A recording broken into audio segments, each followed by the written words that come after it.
عن أبي رقية تميم بن أوس الداري رضي الله عنه أن النبي صلى الله عليه وسلم قال: الدين النصيحة. قلنا: لمن؟ قال: لله ولكتابه ولرسوله ولأئمة المسلمين وعامتهم. رواه مسلم. طيب. So what the ulama agree upon is that Bismillah ar-Rahman ar-Rahim, the Basmala, is a part of Surah An-Naml. And they also agree on the fact that Bismillah ar-Rahman ar-Rahim was not written in the Musahif in front of chapter 9. Instead of chapter 9, Surah Tawbah or Surah Bara'ah. And there are two main views why they didn't, or three main views. The first view is they say chapter 9 is nothing more than chapter 8.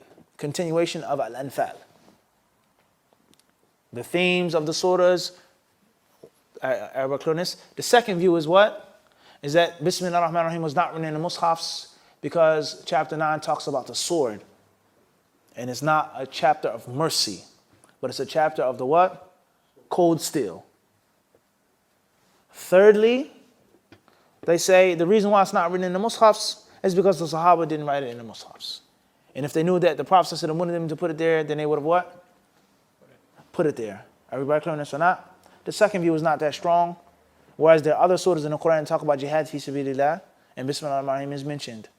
Also, jihad fi sabilillah is not a punishment upon the people, but it means to be a what? A mercy upon the people. In Islam, the sword is a means of what? Mercy. A means of mercy for everyone. For the Muslims and non-Muslims. For there to be no shirk, no kufr, no fitna. Everybody understand this? For there to be tawheed and justice in the land. That's a means of ultimate what? Ultimate mercy. Everybody understand this or not? Ultimate what? Mercy. Ultimate mercy. In Islam, killing is not prohibited. Everybody understand this? It's permissible to use violence in accordance to Quran and the Sunnah. There's laws, there's regulations. You can't just kill someone, you can't just kill yourself, you can't do anything crazy and haphazard how you want to. Just like you can't pray, what? How you want to. You can't make a hajj how you want to. You can't fast what? How you want to, etc. There's rules. So when someone is killed, when there's violence, when there's a rule, if it's done in accordance to Allah and His Messenger, then that's a means of what? Of rahmah. And there's no blame upon that individual. Everybody understand this? As we made many examples before, if a law enforcement officer uses his gun and it was correctly in a proper situation, he is not what? At fault. He's not blamed. Rather, he's looked at as a hero. He's looked at as a what?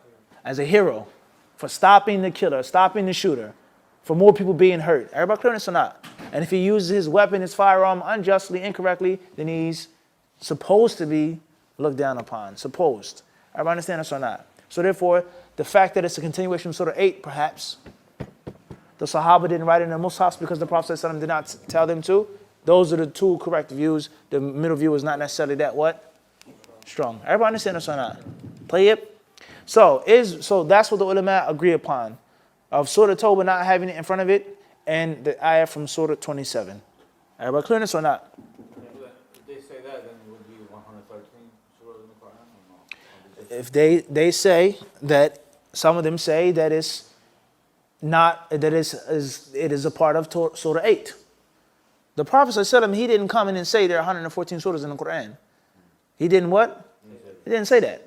He brought the Quran that was sent down upon him, that was memorized by heart, that was written down, so on and so forth. The different dialects of the recitation, etc. He didn't say that there are what? 114. Clear on this? All of these different numbers, the systems, you see the Jim, you see the Sod, you see this, you see that. The sajda marks, all these things were the services that were put later on. That were what? That were put later on. Everybody understand this? And the evolution and development of the sciences of ulum al-Quran. Clear on this?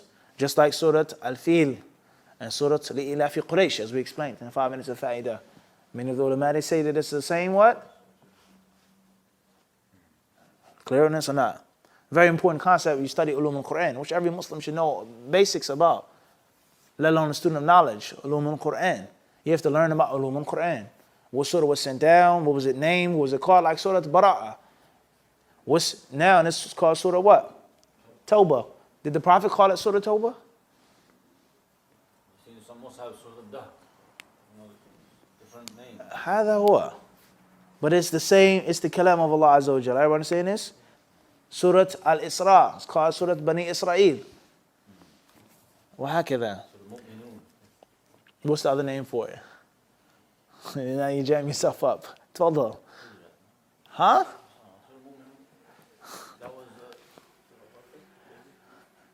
Surah, he said Al-Mu'minun. He didn't say Mu'min. Sorry. You got to have sharp what? Ears. He clearly said Mu'minun. If you'd have said Al-Mu'min, then that's a different story. Ghafir. وهكذا. Exactly. Everybody understand this? Everybody got this? Why is it called that? The Mu'min because of what? Because of the what? The story of the believer from Pharaoh's court. Everybody with me or not? We're talking about the same Quran, guys, or what? Tayyib? What does the ayah say? That a believer from Pharaoh's court said, so on and so forth, the story. That's only one story in Surah Ghafir. Everybody understand this? We with me or not? Tayyib? And they say Ghafir because of the beginning of the surah. وهكذا. Tayyib. Khair inshallah. Let's move forward. That's enough of that. It's not a crash course on ulum al-Quran. Very important. We did a workshop on it before in New Jersey, in Boonton, New Jersey, a few years back. We did a workshop on the preservation of the Quran al-Kareem. Maybe we can do another one. Inshallah, maybe do a workshop, inshallah. Moving forward.